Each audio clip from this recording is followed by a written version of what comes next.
Kadangkala orang yang paling mencintaimu adalah orang yang tak pernah menyatakan cinta kepadamu, karena takut engkau berpaling dan menjauh.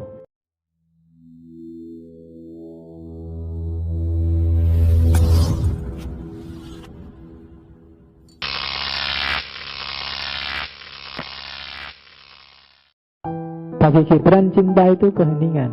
Semakin orang cerewet ngomong tentang cinta, semakin dia jauh. Katanya Gibran, kusucikan bibirku dengan api suci untuk berbicara tentang cinta. Tetapi saat ku buka bibirku untuk bicara, ku dapati diriku diam membisu. Aku biasa mendendangkan lagu cinta sebelum aku memahaminya. Tetapi ketika aku mengerti, segala kata dari mulutku jadi tak bernilai. Dan nada-nada cinta dalam dada jatuh dalam keheningan yang luruh. Jadi cinta itu kayak pedes, kayak pahit, kayak manis. Semakin panjang penjelasannya, semakin tidak pas menggambarkan realitasnya. Cara paling gampang untuk memahaminya bukan dijelaskan, tapi dirasakan langsung. Jadi bagi para penyair, dunia kata-kata tentang cinta itu dunia yang dangkal. Semakin tebal buku yang menjelaskan tentang cinta, semakin dia dangkal. Karena dia harus memaksa dunia keheningan menjadi dunia keramaian. Wis nggak usah dijelaskan, neko-neko, praktek aja langsung. Setiap apapun yang ada di sekelilingmu, pakailah relasi tertinggi yang namanya cinta. Hidupmu akan indah. Coba aja. Selama ini semua kegalauanmu karena kamu ngasih nama relasi yang macam-macam. Kalau sama ini teman, kalau sama ini musuh, kalau sama teh ini pemberian gratis. Relasi ini macam-macam, tapi gantilah semua relasi dengan cinta. Itu akan enak hidupmu demi dirimu sendiri. Dan gak usah dibahas kayak gimana ya Pak, cinta sama teh itu kayak gimana. Kamu bisa sendiri pasti. Cinta itu keheningan. Jangan cerewet, dipraktekkan aja langsung. Yang kedua, satu-satunya yang harus kamu lakukan dalam cinta, tidak banyak sebenarnya, hanya satu yang perlu kamu lakukan, pasrah. Apabila cinta memanggilmu, ikutilah dia, walau terjal berliku-liku jalannya. Apabila sayapnya merangkulmu, pasrahlah, serta menyerahlah, walau pedang yang tersembunyi di balik sayap itu membuatmu terluka. Jika dia bicara padamu, percayalah, walau ucapannya membuyarkan mimpimu, bagai angin utara yang menghancurkan taman bunga. Sebab sebagaimana cinta memahkotaimu, demikian pula dia menyalipmu. Demi pertumbuhanmu juga pemangkasanmu. Jadi satu-satunya yang harus kamu lakukan dalam hidupmu, dalam cinta, hanya pasrah. Jadi pasrah itu berarti kamu tidak mundur dari cinta apapun yang terjadi, apapun yang dilakukan oleh cintamu. Senang, susah, sumpek, sedih, kecewa, tetap maju terus dalam cinta. Kenapa? Nanti ada dimensi yang lain, cinta menyucikanmu. Jadi sebagaimana dia memahkotaimu, demikian juga dia menyalipmu. Kalau cinta bikin susah, itu bukan karena memang dia hakikatnya sendiri susah, tapi itu seperti bunga mawar yang harus dipangkas durinya. Dipangkas itu sakit.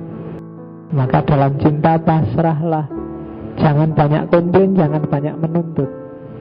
Nah itu katanya Gibran, kepasrahan. Dan ini beratnya luar biasa. Kamu boleh bilang, tidak manusiawi itu Pak. ya kan? Ya monggo aja.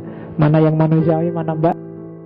Kalau di Gibran pembuktiannya pakai hati nurani.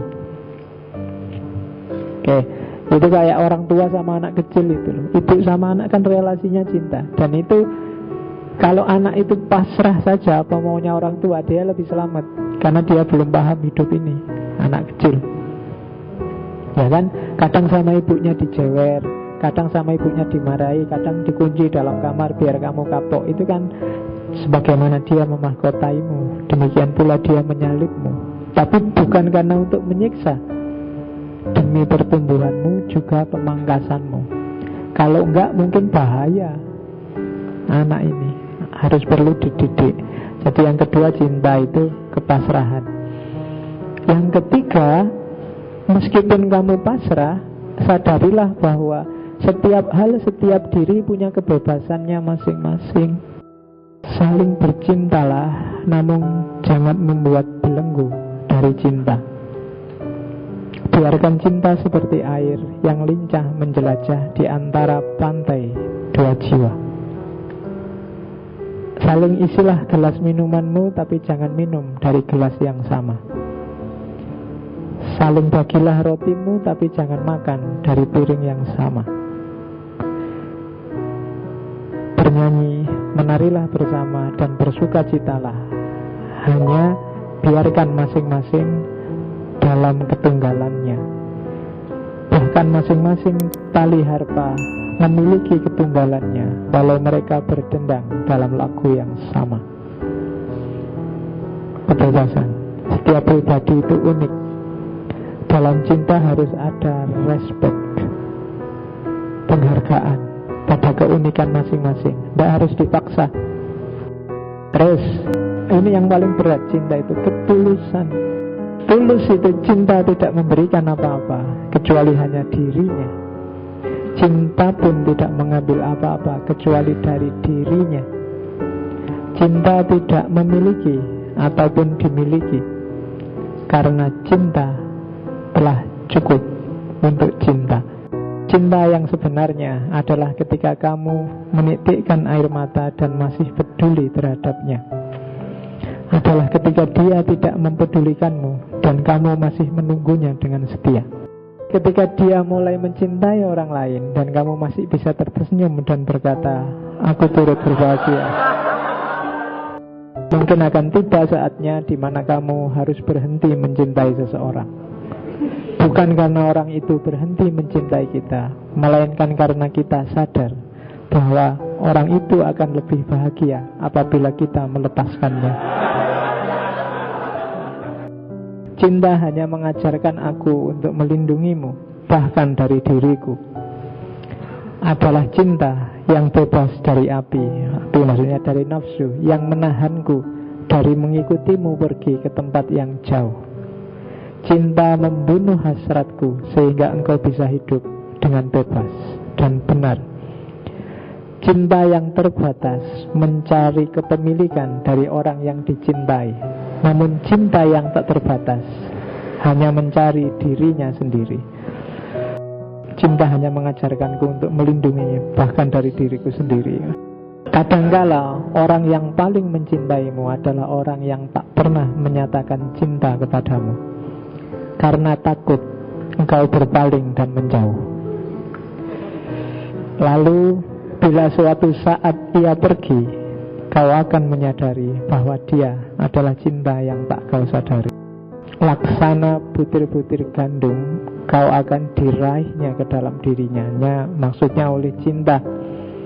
Ditumbuk-tumbuknya engkau sampai polos, diketamnya dirimu sampai terbebas dari kulitmu, digosoknya tubuhmu sampai putih bersih, diremas-remasnya dirimu sehingga mudah dibentuk, dan akhirnya diantarkannya dirimu kepada api suci, laksana roti yang dipersembahkan pada pesta kudus Tuhan.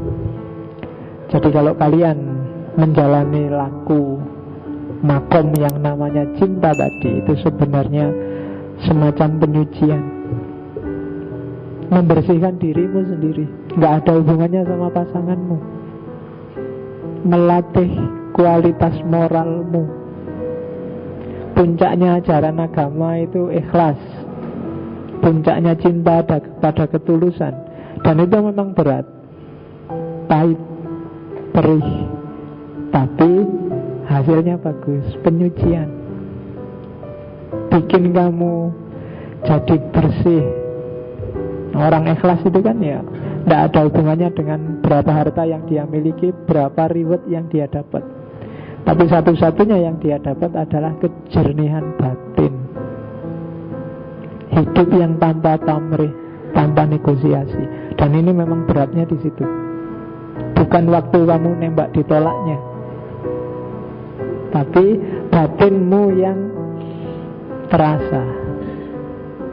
Yang kamu sudah ditolak aja masih bisa tulus, bisa mencintai, bisa berkorban untuk dia. Itu kan luar biasa.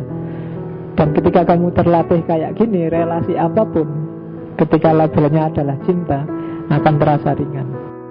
Jadi seolah-olah kamu yang bertahan, seolah-olah kamu yang dikorbankan dalam cinta, tapi korban adalah penyucian. Tidak ada yang pernah menerjemahkan korban itu sebuah kekalahan, tapi dirimu sendiri. Kayak tadi, kayak tanah yang berubah jadi keramik. Selama dia masih tanah, masih kotor. Tapi setelah dibanting-banting, setelah diputer-puter, bahkan setelah dibakar, baru dia jadi keramik yang mahal dan berharga. Itulah cinta.